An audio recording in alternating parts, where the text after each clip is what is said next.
Good morning. Welcome to another session of EE403 Distributed Generation and Smart Grids.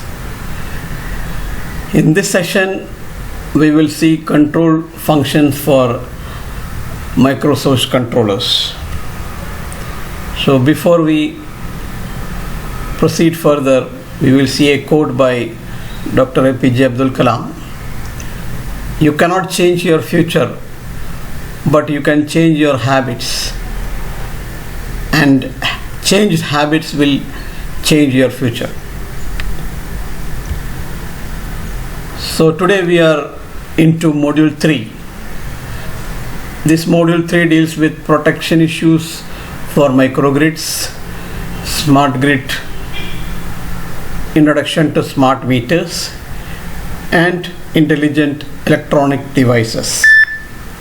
So in this session we will just look at various protection schemes in grid connected mode in this part.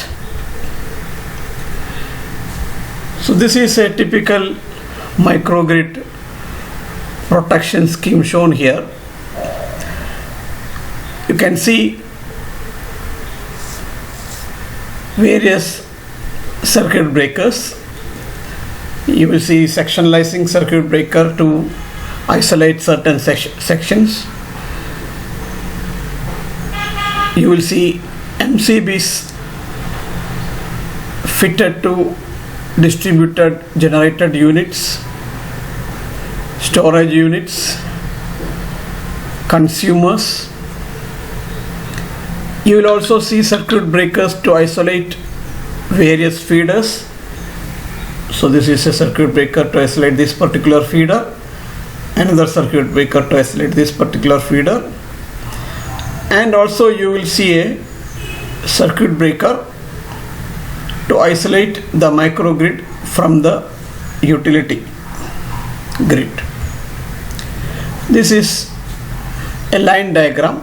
You can see feeder A with circuit breaker 1, feeder B with circuit breaker 2, feeder 3 with circuit breaker 3, and there is a fourth circuit breaker to disconnect the microgrid from the utility grid. So all these circuit breakers work with their corresponding relays, which sends the fault current and operate the circuit breakers. So first of all, we will see the protection scheme for grid connected mode. The protection control module within the central controller detects 5 possible events. The first one event is a normal condition. Normal condition means the microgrid is connected with the utility grid. The second one is a fault in the microgrid feeder. And thirdly, a fault in the utility grid. And fourthly, a fault in the microgrid bus. And finally, resynchronization. So under all these events, what should be the status of various circuit breakers? That's what we are going to see now. So first of all, the normal condition. Normal condition means everything is fine. The utility is connected to the microgrid. So the utility is connected at the PCC to the microgrid by using CB4. Similarly, CB1, circuit breaker 1, circuit breaker 2, and circuit breaker 3 connecting feeder A, B, C are all working fine. So that is, there are no faults and everything looks fine. The second one is there is a microgrid feeder fault. There is a fault in one of the feeders of a microgrid. So what can be done? Very simple. Simply remove that feeder by operating a circuit breaker in that fitted to that feeder. So in passive radial distribution system or networks, so passive means the traditional grid, the fault power flow from the source to the fault point. So the direction of the current is from the source to the fault point. So we can simply clear the fault by opening the feeder breaker. So just disconnect the feeder and the fault is cleared.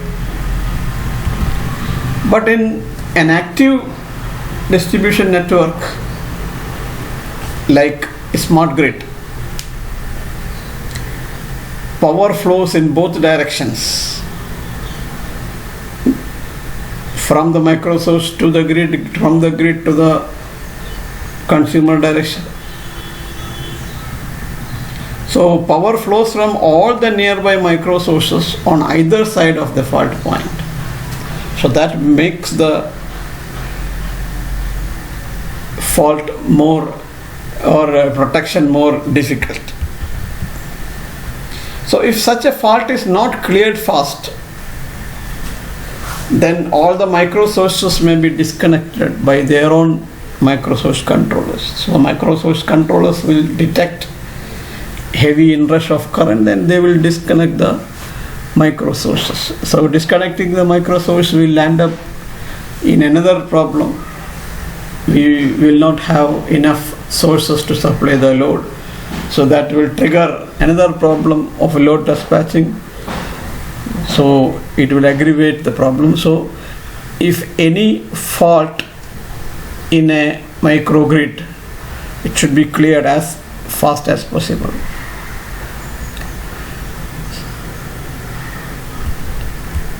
So feeder B can be simply disconnected. If the fault is in feeder B, it can be simply disconnected at the earliest and clear the fault. The feeder B does not have any micro source, so disconnecting it will not affect any other, or it will not invite any other load dispatching issues. If the fault is on feeder A or C, then we should use the sectionalizing breaker.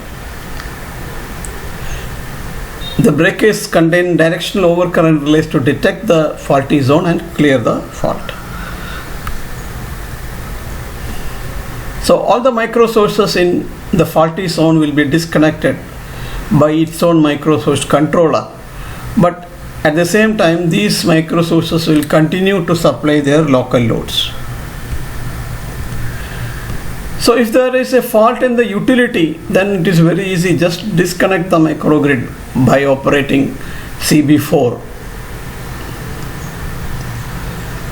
So CB4 relay monitors the current magnitude and direction on each phase and sends a trip signal to CB4 if current limits exceeds within a preset time. So it is the duty of the protection control module to ensure that isolation is done without any interruption to the priority loads. So if there are any priority loads, that should not be isolated or interrupted.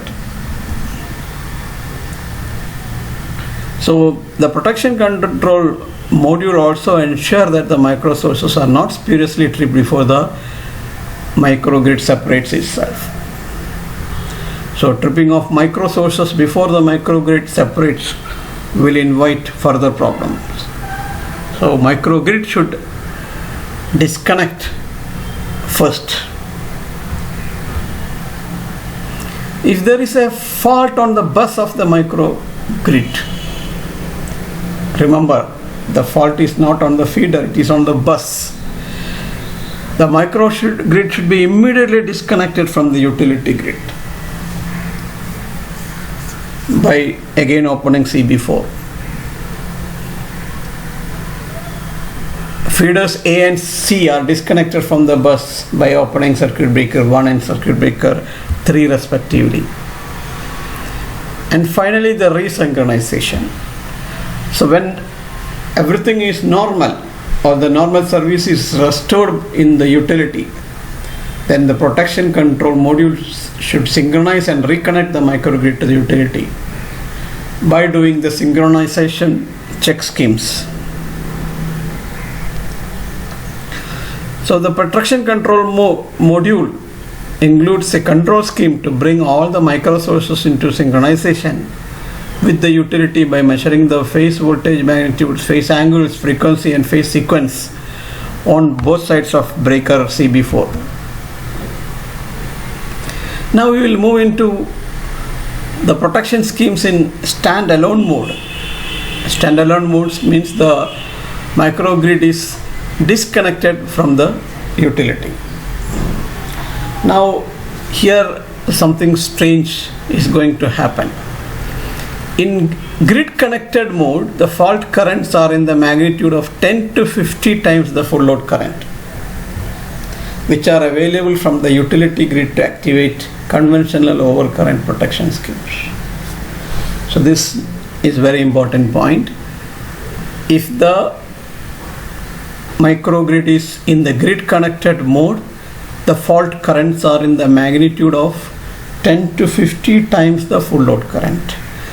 Now when the microgrid goes into an islanding mode or standalone mode, the fault current decreases tremendously. So it is roughly 5 times of full load current. So now there is a big problem.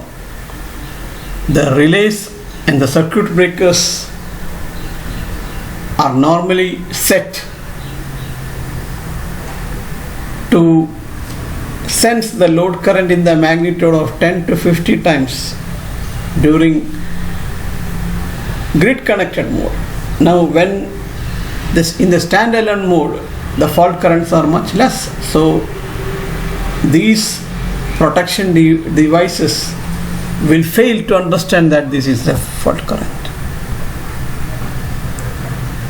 So when with large number of converter based DES connected in a microgrid, the fault current may be even less. It may be 2 to 3 times of the full load current, or even less depending on the control method of the converter. So this is a very dangerous situation where the protection devices may not identify it as a fault.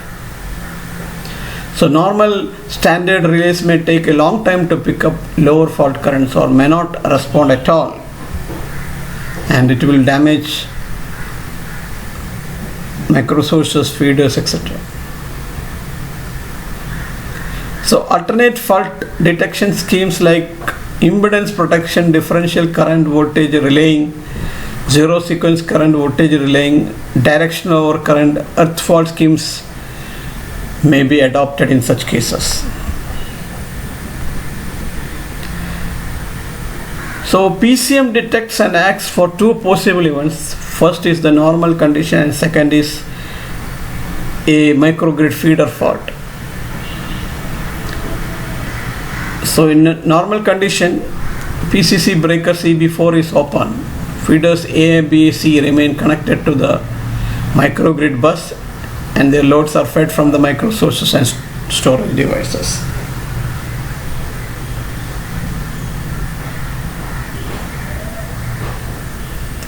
Microgrid feeder fault, the feeder protection is similar to that of our grid connected mode. The only difference is that the relays should be more sensitive to detect lower fault currents.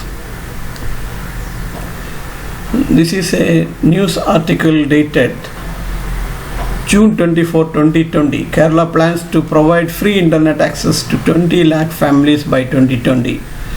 So this news says that Kerala is moving towards providing internet services along with power services,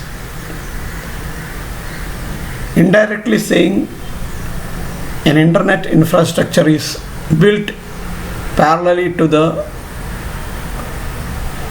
power infrastructure, which means we are slowly going towards a smart grid. These are some of the references which you should go through These are the abbreviations which we had seen in this presentation. And with that, we end this session. This is Dr. Unnikrishnan PC signing off. Thank you very much.